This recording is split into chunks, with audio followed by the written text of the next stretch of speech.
And what do I mean by the haters? What do I mean by the haters? Some of you think that this hasn't been happening for the last 3 years. And if you haven't been paying attention, I made a little presentation for you. This is what I mean by the haters.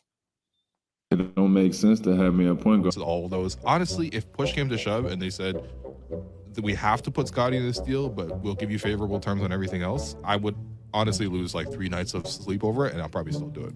Yeah, it's Kevin Durant, man. The other team that's it's Kevin Durant. But I think I would do it if push came to shove and there wasn't that much else involved. But I would feel bad about it.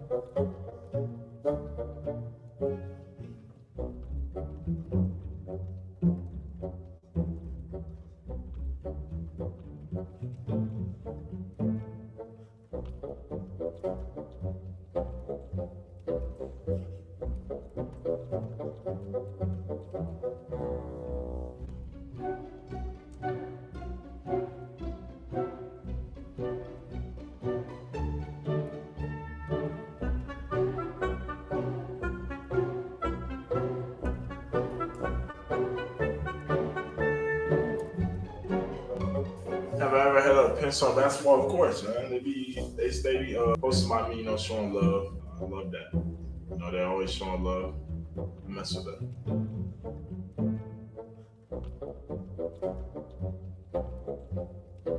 Can you please explain to us and everybody else out there why you chose Scottie Barnes? He's got hyper processing speed. I mean, he guarded 1 through 5 for Florida State, but the interesting thing about Scottie Barnes is he can also play 1 through 5 on offense. Scottie Barnes is not a factor. Well, he's a good player, but he's not a great player. He's not the kind of guy a team can put on. He can put a team on his shoulders and carry them. He's not that good. Not that good. Bob, I think he is. I know you do. You said that before. Yeah. Guys that have been there, new guys trying to prove themselves. It didn't work out. It wasn't a great fit for whatever reason. The chemistry didn't click.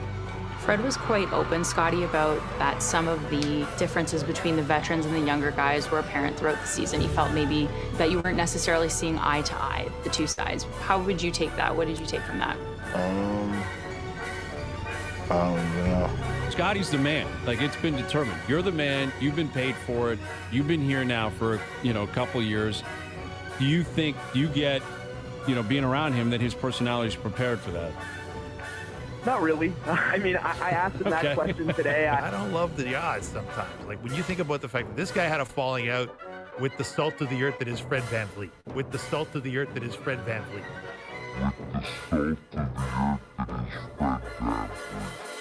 Like, they didn't get along. Mm-hmm. That makes me nervous. Okay, Jesus has spoken. All right, we need to talk about this because, like, I've taken, let's say, different approaches to this in the past. Like, they didn't get along. Mm-hmm. That makes me nervous. This is crazy. Okay, I have taken different approaches to this. I've screamed, I've yelled, I've written emails, I've received a lot of emails. Let's take a different approach and let's try to explore the haterade. Let's try to explore where this is coming from, why it's coming the way it's coming, why it seems to come up every 6 months, regardless of what happens. Honestly, I gave him the benefit of the doubt, right? I did. In year 2, right? Pre-draft, they were haters for sure. Then Scottie came out and he played pretty well. And I thought some of the hateration kind of stopped, right? That's right. I'm inventing a new word, hateration. It just sort of ceased to exist towards the end of his first season. And I think that people had an idea of the type of player he would be. And then it picked up in the offseason for some reason, spontaneously, when the Raptors held him out of trade talks for Kevin Durant. I think that threw a lot of people off. There are a lot of media members that are really going to want to scrub the internet clean of their record on that, because right now you look pretty dumb for saying that you would have traded Scottie Barnes for Kevin Durant, given what's happened with Kevin Durant, given the fact that the Phoenix Suns are in cap hell, largely due to Kevin Durant and trying to build around him. And the fact is, you didn't have a single player as good as Devin Booker to try and build around, and you still wanted to do it. That's on y'all. Y'all wanted to draft Jalen Suggs, then you wanted to trade Scottie for Kevin Durant. And by the way, in case you didn't learn about the Kevin Durant thing, you bitched about it all year that you didn't trade him for Kevin Durant, and then started an entire tirade last offseason saying you should have traded him for Damian Lillard. we need to talk about this because this has gotten to the point where it's no longer about basketball. It's just straight up personal. We are, what do we mean when we say someone is the salt of the earth? We're saying that they're a good person, that they are genuinely following in the word of Christ, right? That is effectively what it means to be salt of the earth. I realize some of you are not white enough or Canadian enough to really see what that means, but I gotta say, do these people not see what the responses are? This is the response to Hello and Welcome's last video, in which they somewhat downplay the Raptors' young core, right? Including Scotty. And largely it is because they don't really have that highest opinion of Scottie Barnes. And Will and Alex have sort of been very, very much on the precipice of this with the Raptors show for years, right? And yeah, some of you might think, oh wow, same guys, but they started their own podcast. They might be new. They might have, sort of switched up. Maybe they were just carrying out the Sportsnet agenda, the Rogers agenda. No, that's how they felt. That's how they felt. This is how Alex Wonk felt prior to the Scottie Barnes draft when he was making fun of Scottie Barnes' name for some reason. Why I don't understand why Alex is making fun of Scottie Barnes' name. First of all, I don't understand why anyone's making fun of anyone's name. That's really derogatory and stupid. But really, at the end of the day, they've always treated this with a bit of a joke, right? And they have sort of mocked it, building around Scottie Barnes, and then just the way that and they were not the only ones. Obviously, there are plenty of people in the Toronto media who have done this. And again, I've taken the approach of being the heated, angry, bitter, out of control at times fan. Let me try to be sensible and try to understand where it comes from. Where does this vitriol come from? Where does this come from? Right? Where does Scottie Barnes end up being the failure that is the Toronto Raptors, right? And again, I thought it was because of a second year slump. I really felt that maybe the fact that he slumped in the second year and KD was on the table right there and everyone's unhappy and it's all dysfunctional and he's getting blamed for it. I thought maybe, just maybe, that would be cleared up if he came out in year 3 and he was great. And he was great. He was the best player for the team. He made the all-star team over Pascal Siakam, despite the fact that Siakam was playing for the better team. So, you might not think that Scotty's better than Pascal Siakam, the guy that they were calling a top 7, top 8 player in the NBA, but the NBA sure as hell thinks that Scottie Barnes is a better player than Pascal Siakam.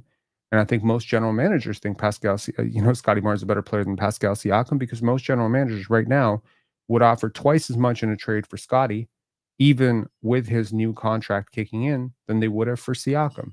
So why is it that we, I don't want to say we, because we in this community are completely separated and different from these people, but why is it that these people continuously doubt, continuously slander, and continuously invent narratives like he doesn't work hard, narratives like he's got maturity problems, narratives like that?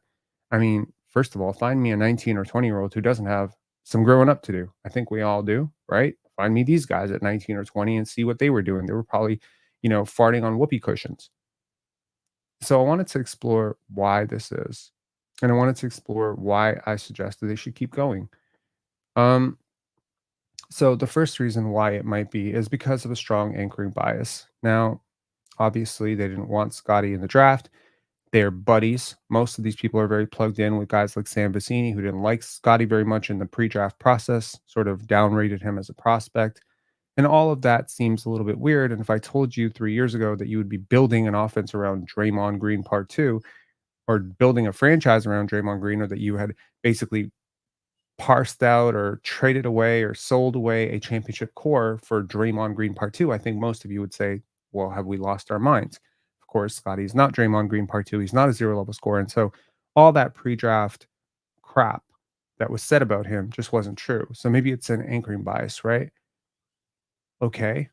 Well, anchoring biases exist for a reason. They exist for a time, but they don't exist forever. They don't exist indefinitely.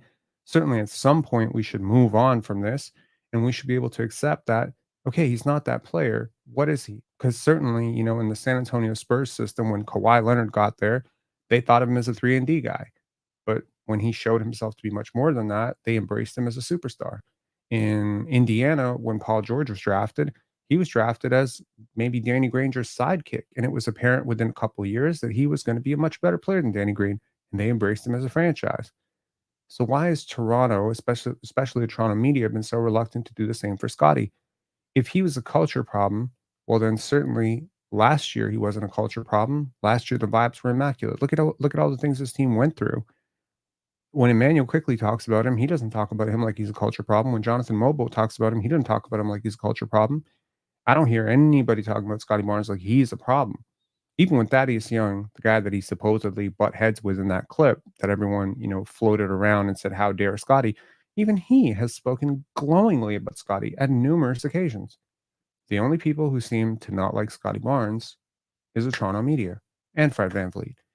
And even Fred VanVleet and Scottie have squashed their beef since then. So what gives? Why is this?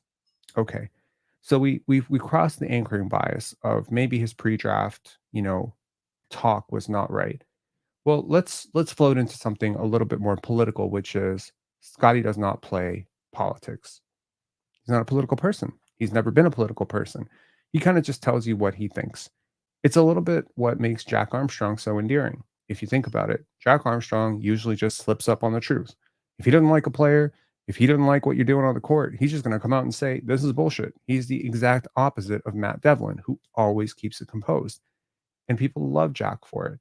People don't like Leo Routens very much. Now, I have a completely different opinion on Leo Routens. I've met him, a couple times and whatever. He's a cool guy, but some people really don't like Leo because he's very, very composed and very put together. But Jack, he just kind of comes off as that crazy uncle, and it's endearing because at least you don't have to worry what Jack thinks. Scottie's a lot the same way. You don't have to worry what he thinks. If he don't like you, he's going to tell you, "I don't like with this guy. I don't like this guy. F this guy." And that's really not the way the Toronto media is. They're very curated. They're very calculated. They are extremely cold. And in my opinion, they're in the favors game. They're in the play ball game, which is why they have very much gravitated towards politicians. Politicians like Fred VanVleet, politicians like Dennis Schroeder. It's almost like when you come here, you make a deal with the devil, and the devil is the Toronto media. You make a deal with these people to say this: we are going to cover you separately from your team. We're going to cover you as not part of the problem. We're going to cover you as part of the solution. And in exchange, you are going to give us access to you, access for interviews. You're going to give us full answers. You're going to give us storylines. Fred VanVleet was really good for business for the Toronto Raptors, especially if you were in the media.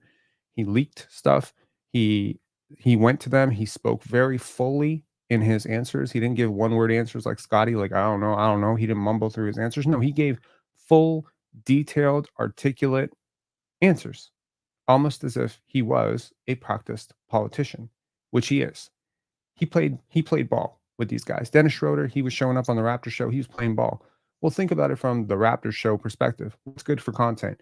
Guy who gives you one-word answers, mumbles through everything, doesn't leak anything to you, doesn't talk shit about his teammates, doesn't talk about what's going on in the locker room. That guy, guy who just loves everybody and is kind of goofy, but, ultimately is not really playing politics with you, or the guy who's literally giving you your content. He's giving you the quotes. How many quotes that Doug Smith ran were because of Fred VanVleet saying something in a presser? These long, detailed answers, man. I don't mess with people like this. I tell you, I just don't. I've never been a fan. So I could say that that's reason number 2. He's not as accessible, and he's not as good for your business model if you are in the Toronto media or in the media space in general for the Raptors. Let me point to reason number 3.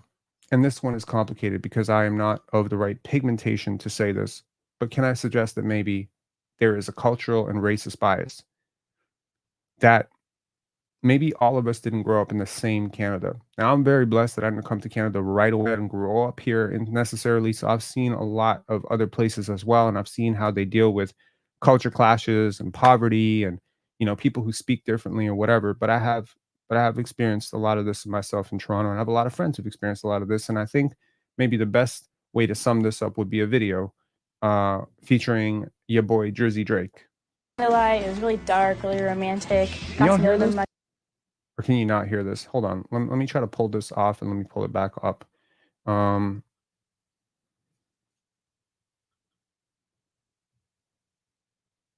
Really dark, really romantic. Got to know them much better, so it was fun. Do you have like your words I don't know up if there y'all that can hear this. I can't kind of hear this funky on my hearing? end, but basically The in guys at this our school, video, instead of Drake addressing people as calls a group Toronto and saying slang like, "What are you ignorant, guys doing?"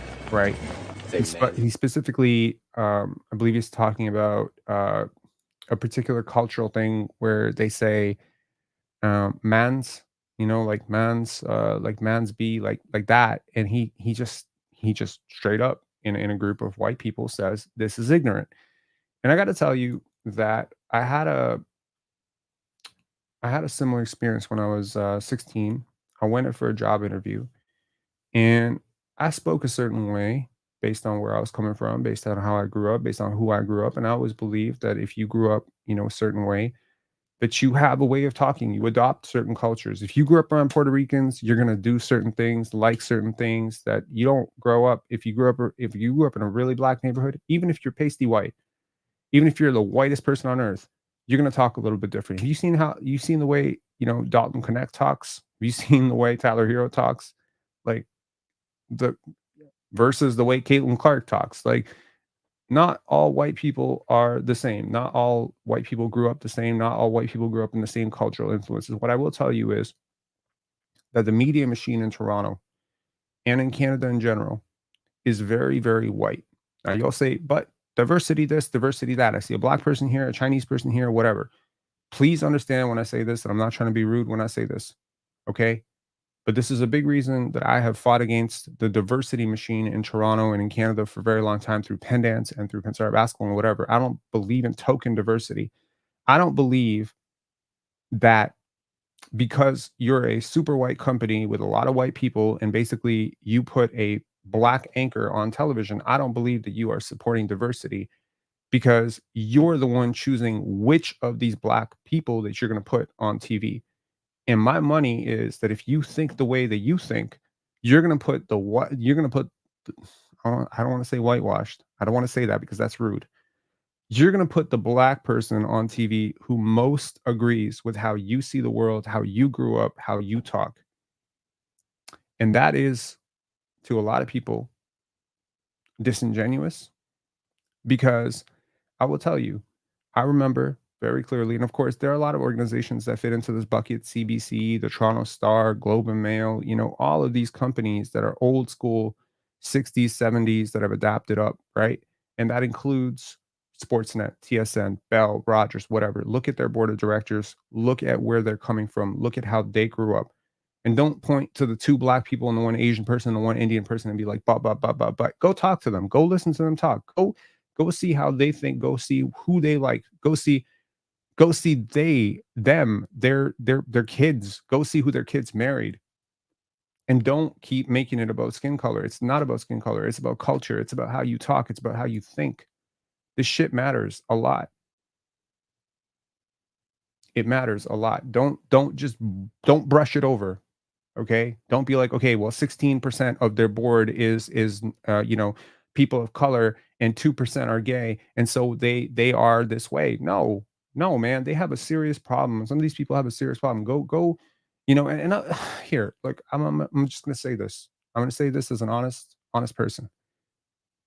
I am very cursed and very blessed to have been in conversations that most people who look like me don't get to be a part of, which means that I have heard Trump supporters complain about immigrants to me because for whatever reason they thought I might agree with them. But I have also heard, people complaining about white people to me because they thought that maybe I would agree with them. I have been in many ways throughout most of my life a world walker. I've embraced this because I wanted to learn both sides. Even when I was a young kid, again, being split apart by my parents, wanting to get a divorce, I didn't just take sides. I wanted to listen to both sides. I've always believed in listening to both sides. And so I have heard both sides of this argument. I have seen both sides. I have lived on both sides. I have been, you know, in a room where I was just another guy in a suit and a tie who made six figures. I've been that guy. But I've also been on the other end of a job interview where I saw a white employer potentially looking at me like I was too ghetto to hire. I've been on both sides of it, and I appreciate and I'm so thankful that I've seen both sides of this because I can tell you that the way these people think,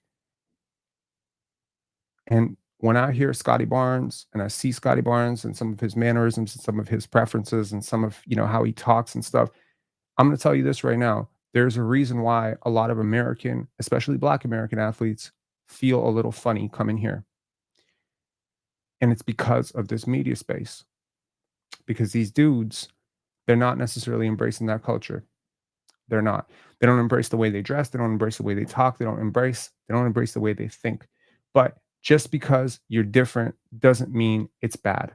And Fred VanVleet, he talks different. And I don't need to say this to you. You know that it's damn true. Okay. Like listen to Fred VanVleet talk, close your eyes and tell me who's talking. Okay. Just don't shut up about it. Okay.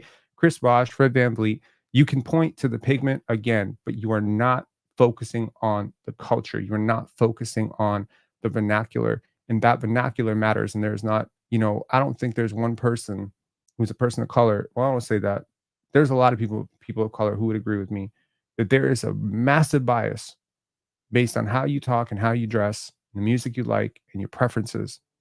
And the truth is that I believe that Scottie Barnes has been a bit of a victim of that, because the truth is also, I want to say the truth is, this is the truth. When we're growing up, as we're growing up, we're learning from our parents, we're learning from our teachers, we're learning what it means to be a leader. Okay? If you grew up right, you were taught that being a leader meant taking accountability. You were taught that being a leader meant, being selfless, caring about others. If you were raised right, you were taught that being a leader means being honest. So, in my opinion, if you were raised right, you grew up thinking a leader looks like Scottie Barnes.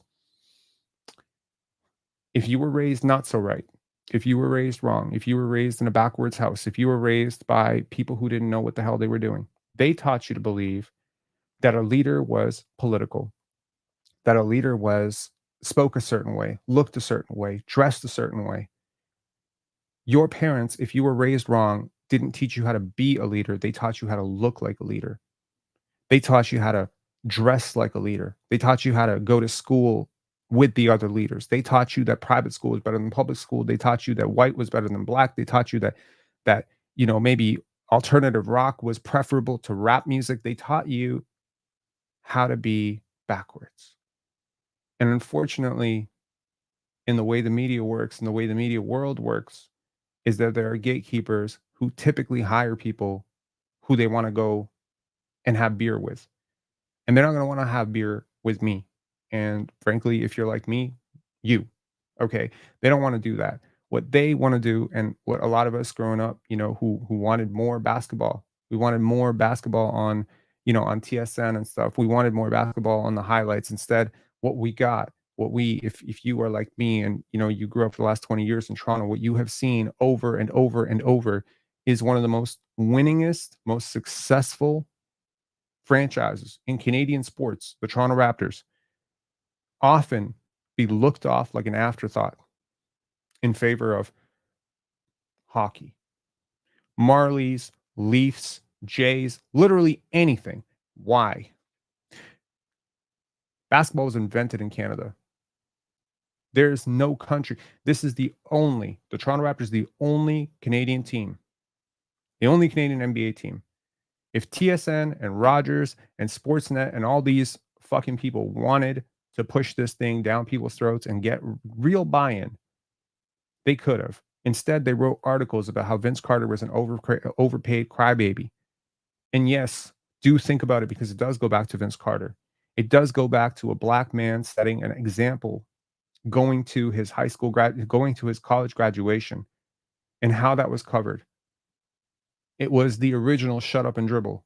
There is a real problem in this city, in this country, and frankly on this continent, but more so in this country, in my opinion. And y'all might want to hear that, but it's true. Because this certainly was not the case in New York. I'm just going to put it 100. I lived in New York. This was not the case in New York. There is a much bigger cultural embrace for Black culture in New York than I have seen in Toronto. And I mean real Black culture. I'm not talking about, like tokenism. I'm not talking the Black culture that you want to call Black culture, which is AKA Drake. I'm talking real, authentic, how they dictate Black culture. Because Black culture should never be, and people of color should never be, in my opinion, authored by white people. Okay? You don't get to tell me that because you had Asian food, it meant you walked that is Asian food. That is not Asian food. Asian food is what I went to my friend's house and had Asian food at his house by his mom, who's from mainland China. That's Asian food. The whitewashing of all cultures is a very real thing. And I don't think Scottie Barnes necessarily fits into a nice, neat little box coming from West Palm Beach. And he's not fake enough to play ball. You know, most people who would receive this kind of backlash would just conform. They would code switch, which is a very familiar term among all my black friends. They all know about this, that you talk a little bit different around people who are a little bit uncomfortable with you. But Scottie Barnes doesn't play that game, which I think is really admirable, because one of the things that went somewhat missed, in my opinion, in his, when he signed the contract and he said, I want everyone to be themselves. That went really missed. You are telling Josh Lewenberg, a person who probably hasn't been himself in 25 years, not for 1 second, one of the most pretentious, in my opinion, most conceited, most arrogant, most idiotic people in Toronto sports coverage. You're telling him about the importance of people being themselves, and he is just like, it went right over his head. A lot of things go over Josh Lewenberg's head. And Doug Smith's head. Doug Smith, a man who defended Aaron Baines for being not that bad, but criticized a 20-year-old Scottie Barnes, 21-year-old Scottie Barnes, called, David Thorpe a Raptors insider, even though he's never met Scottie Barnes. Their track record is endless. But I'll point to this. And you know what? Don't worry. This is the comment section on Will Lou's last thing where, people are just calling him out. And you know what? Good for you guys. Push back, but don't push back in a toxic way. Keep pushing back. Push back with the facts, but don't push back with ad hominem attacks. Don't, you don't have to call Will names. You don't have to call him fat. You don't have to call Josh Lewenberg, an M word or short. You don't have to call Doug Smith, washed and old. Just stick to the facts. The facts are plenty. The facts are so sufficient. The track record is so sufficient. One of the greatest things that I think about is that we live in an age of the internet where everything is just stored, and it's stored, which means that video that y'all saw at the beginning, that's 1%. That's 1%. It's less than 1%. It's literally like, I have an entire file on my computer called receipts. All right. Oh yeah. Very, very Kendricky, but yes, I have a file called receipts. I checked it. The folder is 1,058 items. That's video clips, tweets. If y'all said anything that was incriminating, I put it in my receipts folder. Okay, this is funny. I just had to go through 10. Think about it. What's 10 out of 1,058? It's less than 1%. Okay, less than 1%, and that's what that formed that video. If I go through 100%, some people are going to have a lot of explaining to do, because again, people forget. I don't forget. Okay, so why am I saying keep going? I'm going to say keep going because honestly, this channel has grown from 0 to 10,700 subscribers. Congratulations to all of you. And this community has grown so large. And these videos have become so popular largely because these people are not doing their job. If they were doing their job, I have no purpose. I have nothing. I would have nothing. Okay. Absolutely zilch. Channels like this, channels like Goateology, channels like that could not really even exist in a world where the media is actually doing their job. I don't think these people want to see the emails that we have received in terms of people baiting out what they've been saying behind the back. Because again, part of my receipts folder is tweets and videos. But you know what? Part of it is transcripts. Part of it is DMs that y'all didn't want anyone to see. So you do not want anyone to expose your shit, because some of the stuff is downright criminal. And there's a reason I've gone at this so hard. And there's a reason I've been so angry about it, because it felt so unfair to me. But now I see that we have won. We won. It didn't matter that the media didn't want Scottie to be the face of the franchise. Congratulations. He is the face of the franchise. He is an all-star. They didn't want him to be an all-star. They didn't push it. They didn't care. They didn't care. I promise you, they did not give a shit. They did not think he deserved to be an all-star. And then when he made all-star last year, they were like, oh, I guess he's an all-star. That's cool.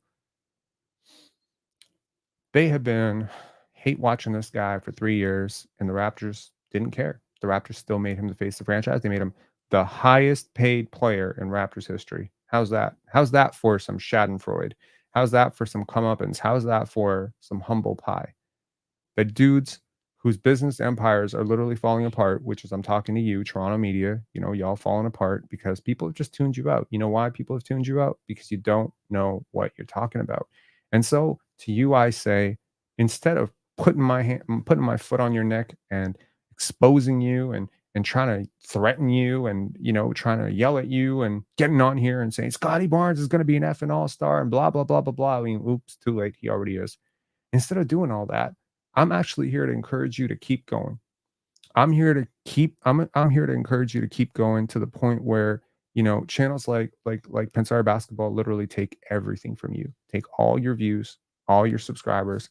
Because people, what you don't realize is you don't understand. People have only so much time in a day. And when you bullshit and you're wrong over and over, and your biases become so obvious and so clear that your hate cannot be cloaked behind your carefully sealed words and your calculated, devices. When your buddies can't cover for you anymore, when the media machine cannot pay your bills anymore, when you're struggling, probably about to do some favors on the corner, side of the street just to make rent, then you will remember that you had an obligation to the truth. You had an obligation to your consumers. You had an obligation to be insightful. And instead, you wasted all that access, all that opportunity, all that head start. Do you realize what a disadvantage Pensar Basketball is at? Because we started covering this team literally when it was bad, and when it got worse, we built up 10,700 subscribers covering one of the worst teams in the NBA. Can you imagine what would have happened if we had come around in 2017, 2018, 2019, and actually covered that grow up? Y'all are just coasting. You're coasting on your spoils. You're coasting on your past victories. You're coasting on a team that was very good for a long time, and you just want it to be that way. But the truth is, the more insightful people come into this space, the more you get exposed for the lunatics and idiots that you are. And so I say, keep going. Please keep going. For the love of God, please keep going. Please keep calling Fred VanVleet the salt of the earth. Please keep trying to readdress, because one thing that I realize, y'all lie. Y'all lie like it's oxygen. It's crazy to me. It's crazy to me to have a clip of you literally saying how great the Jakob Poeltl trade is, and for hearing you all say now, we all knew it was a mistake. No, you didn't. It's so crazy to me. It's so crazy to me to hear y'all saying that you should have traded Scottie for Kevin Durant. You didn't. And then 2 years later saying that was always going to be crazy. Y'all lie because you have no actual association to the truth. None. Zero. You don't care. I'm never going to walk away from the fact that I wanted Yves Missi over Jacoby Walter. I'm never going to walk away from that. And if I'm wrong, I'm wrong. I'm going to own it, and I'm going to be happy for Jacoby because he plays for my favorite team, and I want him to be successful. The minute the Raptors picked Jacoby Walter, I wanted him to be the best player in this draft. But prior to the draft, I cannot walk away from what I said. I said Yves Missi was going to be the better player. That's what I said. I got to stick with it. I said Nikola Topic was worth trading up for. I got to stick with it. And if Nikola Topic ends up being the biggest bust in the NBA, I take that L. And that's how you build honesty and integrity. So to you capping motherfuckers, I say keep going. Keep going. Keep going. All of you guys, man, all of you. It's so many of you. I don't want to say all of you because some of y'all are actually out there doing work. Shout outs to Louis Statsman. He's pretty much the only person I can really say I don't have any issues with anything he said. Even the things I don't agree with, it's always coming from a fair place. But everybody else, man, y'all keep doing what you're doing. Keep doing what you're doing. Eventually, you're not going to be able to scratch together a $25 sponsor. And at which point I will say, job well done. All right, now let's get to the comments here. 158, including a super chat. Hello, Felicia. Facts. Feels like the media wants Scottie and Masai to fail to keep talking about how the Raps will be bad, and the Will and Alex made me upset. So here's the thing. Don't think I don't see Felicia right here, right? Look at that second comment. This show has become sarcastic and negative to Raptors without evidence. Do you realize what's kind of cool? Look at all those comments. Look at the top comments. Vegan Grass, Pensar Basketball community member, for sure. Felicia, Pensar Basketball community member. Y'all are doing good work. You know, when I was looking through Ulrich Shamshay's entire feed, welcoming him to the Raptors, all the positivity, I recognize name after name after name from this community. Keep being good. What's that Hillary Clinton thing? I don't even fuck with Hillary Clinton, but I'm just gonna say this. When they go low, we go high. Yeah, do that. Look, there's I believe that you must be gracious in defeat and in victory. You must be gracious in both, right? So when you win, you don't get to gloat and be, act like you've been there a little bit. When you lose, you must be gracious as well, right? We won. If the goal was to get this thing built around Scottie and to get him, the franchise tag and to have this culture and this team built in his identity, well, congratulations. For the last year, the Raptors have done nothing but build this thing around Scottie. Once they realized they'd erred, even if they realized a year too late, they have absolutely corrected tone. They have done nothing, not one thing, not one roster move in the last year. I could say, oh, they did that and that hurt Scottie. Everything has helped him. And he is going to reciprocate that, and y'all will see. Like, I mean, there's certain things where I'm like, I might be right, I might be wrong. Scottie Barnes being a great player, I do not believe that I'm wrong about this. Scottie Barnes being a multi-time All-Star, I said it when he was struggling in his second year. He's going to be a multi-time All-Star. I fully believe he'll be a 10, 12, 13-time All-Star. Anything beyond that, we will see. But that is the type of player you definitely build around, is definitely one of the best young players in the league. And I don't think he gets the credit for that, but he will. Okay, because he's a hard worker and you trust hard work. You trust integrity, you trust the culture building. But I will say this community has been awesome. This community has pushed back. This community has absolutely pushed back on Doug Smith's tweets and Josh Lundberg tweets. And you know what? Someone told me the other day, nobody cares about what these people think anymore because they have been exposed. Because every time they tweet, all their shit is brought up. Everything they said is brought up. Their biases are brought up. You know what? I took a lot of pushback for my Fred VanVleet stuff. A lot. And fully, I'd say 80% of it was fair. I did not like the guy. But when I was on the panel the other day, they couldn't believe I don't like Fred VanVleet. They couldn't believe it because I say so many good things about Fred VanVleet in passing without realizing, because I'm just being honest. Someone asked me the other day, I think Mars asked me or whatever on the panel, they were like, oh, who's the Houston Rockets best player? And I said, it's either Fred VanVleet or Alperen Sengun. There's like, there's no way you could be a Fred VanVleet hater. Bro, here's the thing. You can accept the girl as a gold digger. You can still accept that she's a 9.7. The two things don't have to mesh, and you don't have to date her, right? I can accept that Fred VanVleet was toxic for our culture, and I can still at the same time say he's a really good player. I don't have to be one way. I don't have to be black and white. This is a game of nuance. So again, I'll say this. Thank you, dear haters. Keep going. Keep exposing yourselves. The more people talk, the more people expose themselves, right? So keep exposing yourselves. By the way, I'm not even one of those people who stay on your side. I'm not someone who says you have to keep hating on Scottie because you chose to hate on him 2 years ago. By all means, change whenever you want, bro. This channel is not going to swing negative. Never. No, I don't want to say never. I'm going to do my best that it never happens again, because I'm going to tell you right now, a lot of people DM me yesterday. They're like, oh, you got to step on their neck. Coach Mo saying, you got to step on their neck. You got to put out a video and expose these motherfuckers for everything that they're saying and everything. And I'm just like, you know what? I was a little bit upset initially. I'm like, yo, still he became an all-star at 22. He became highest paid player. Still they're talking shit about him. Still every time I turn on, I don't even turn these shows on. That's the crazy thing. When I look, they got 800 views, 900 views. I'm like, bro, am I who is even watching this crap anymore? Maybe the more exposure that these people are going to get is by me talking about them. Maybe I shouldn't even talk about it. But the truth is, I was just like, you know what? Let me use this opportunity as a teaching moment for myself, as an evolution and a growth moment for myself, where I don't need to be so angry anymore. We won. Remember, be gracious in defeat, be gracious in victory. We won. We won. As Masai Ujiri says, winning, winning, winning. Well, guess what? We are winning. They are losing. The player they didn't want drafted, the player they wanted traded for KD, the player they wanted traded for fucking Damian Lillard. These guys tried to trade him for two separate 35-year-olds 1 year apart. They didn't care. They didn't care. They don't give a shit. Well, that player just became the highest paid player in Raptors history. And you know what? He's not about to change anytime soon. He's not about to just play ball with them.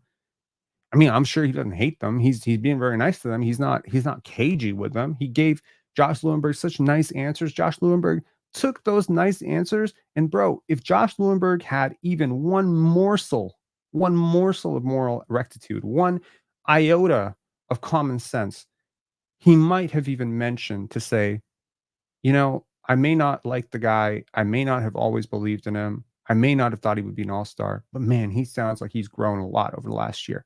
Can't even do that. Nope. Because when you're talking to these buddies, when you're talking to JD Bunkus, Will Liu, Alex Wong, these guys, right? It's all the same. It's the old puckhead media. And these people got a serious, serious problem with Scottie Barnes. And you know what? It doesn't matter, because if I could pull all the money that they're going to make in their whole lives, Scottie's going to make more in November next year. Is that a fact? Yeah. No, not next year. November 2025. So what does it mean? It means it doesn't matter anymore. It means keep talking. Lose all your sponsorships. Lose all your viewers. Lose the entire algorithm. I hope one day y'all are literally talking on a podcast that's getting like 25 views. I hope people tune you out that much, because nobody, and I mean nobody, can listen to this shit forever. You can't. You can't listen to years and years of it. You may have some sort of, oh, that's the podcast I listen to. That's the pod I always listen to. But at some point, we all do the calculus of, what is this really even for me? I've walked away from podcasts before. I have. I listened to a podcast for 2 years. They switched up. They started pushing gambling. I was gone. I'm out. I don't care. I don't care. So, at some point, people notice. People are not stupid. People see. When Pensar Basketball does something and another channel that we shall remain nameless starts copying our content 2 weeks later, I always see the comments. It's always, Pensar Basketball did this first. Y'all are copying. I mean, it's obvious, right? When a content creator goes out and says Uri Shamshay is the next Giannis, Jonathan Mobo is the next Precious, I think at some point people kind of like, wait a second, nothing this guy says is ever right. He's literally wrong about everything. If I did a 1 to 10, he's been wrong about everything. Why am I listening to this person? Is it just to like fill the air? Am I so desperate to like have someone talk through my phone? The cream rises to the crop. Cream rises to the top is what I'm saying. So at the end of the day, dear haters, keep going. Y'all are literally making your own grave. I don't even have to dig shit for you. You just dig it for yourself. Just keep digging, keep digging, keep digging. And trust me, at some point, always keep it in your mind. That receipts folder, that's 1,058. It was 1,056 yesterday. So y'all keep digging. All right. Final bits. Let's go through the comments. 66 comments here. You're spot on. I stopped watching many of these idiots in 2023. Facts. Hit the like button, folks. Appreciate it. Steve Stevens, if Scottie was drafted by a different team, would y'all still praise his game as much? Would I? Yes, I would. Just the same way that Victor Wembanyama, I wanted us to tank for Victor Wembanyama. I love Victor Wembanyama. You have not heard me say one negative thing about Victor literally the entire time. I love him. Victor, Dyson Daniels is another guy that I really like in the draft process. I liked AJ Griffin in the draft process. There are a lot of players that I've liked in the draft process. Scottie was absolutely one of them. And he was probably my second favorite among all the prospects that I've covered in the last 7 or 8 years. So yeah, I would have been a fan of his regardless to where he went.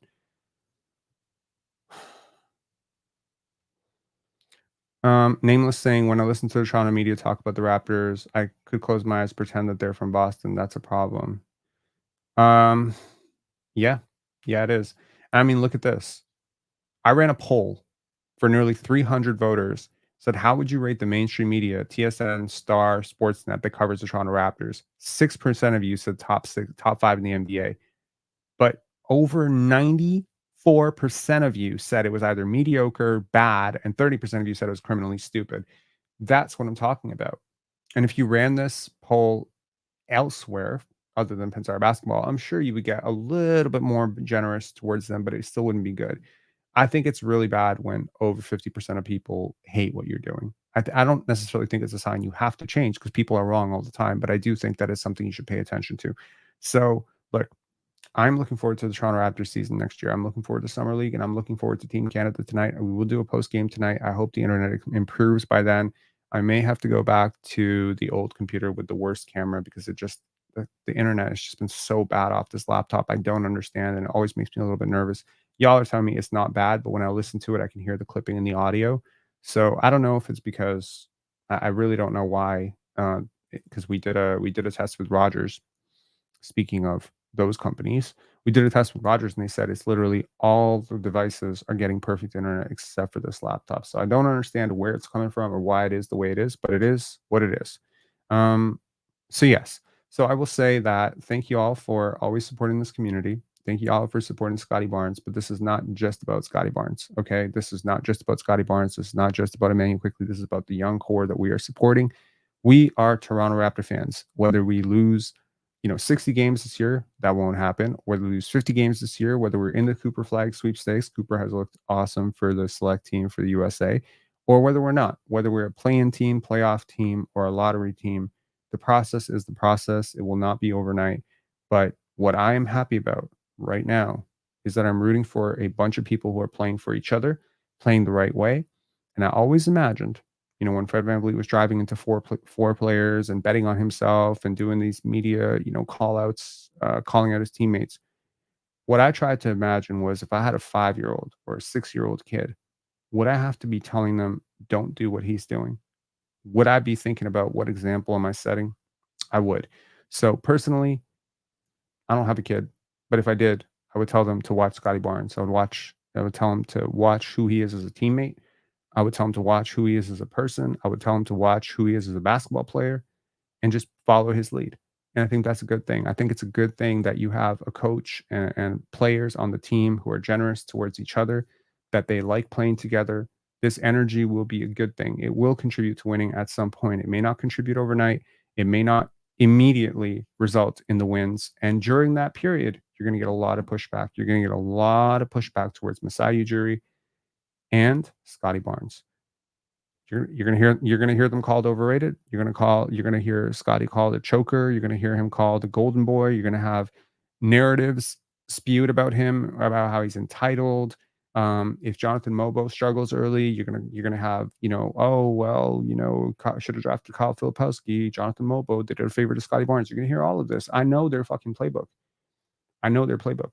I've written before. I understand how these stories work. I understand how stories are calculated. Every single thing that Scottie has said to these people has been somehow weaponized and used against him. When he says he needs to get into better shape, they create a story that he's not in shape. Like, these people are twisted. And I've been around enough toxic people to know in my life that, you don't engage with toxic people. You just watch from afar. So good luck to these people. And once again, keep going, because I didn't yell once in this entire thing, did I? I think I swore like 3 or 4 times. That's okay. But what I'm going to say is be a voice of support for this team, especially if you're someone who is pushing for the teardown, if you're pushing for the rebuild, win, lose, or draw, tank or no tank, just support it, because there's a bunch of young men, and a lot of them, most of them, are far from home, with the exception of guys like RJ Barrett, who are from here. But most of them are really far from home. And trust me, it doesn't feel nice when you're on the basketball court and you see signs tank for Cooper Flag. It makes you feel about 2 inches tall. It doesn't feel good. If the Raptors tank for Cooper Flag, it'll be because they weren't good enough. But at least for now, support the wins, support the victory, be encouraging. I was always told this is what fans were supposed to do, and I was told this is what I'm supposed to do, right? When I was bitching about Fred VanVleet and Pascal Siakam, jacking up shots. And I would even be a little bit negative after a win. People would be like, "Oh, he's not a real Raptor fan. He's being negative even in a win. He's being negative." I wasn't being negative. I was being critical, and I was being critical of how we were winning, because I didn't think it was sustainable. I believe what we're building right now is sustainable, right? And that's important. So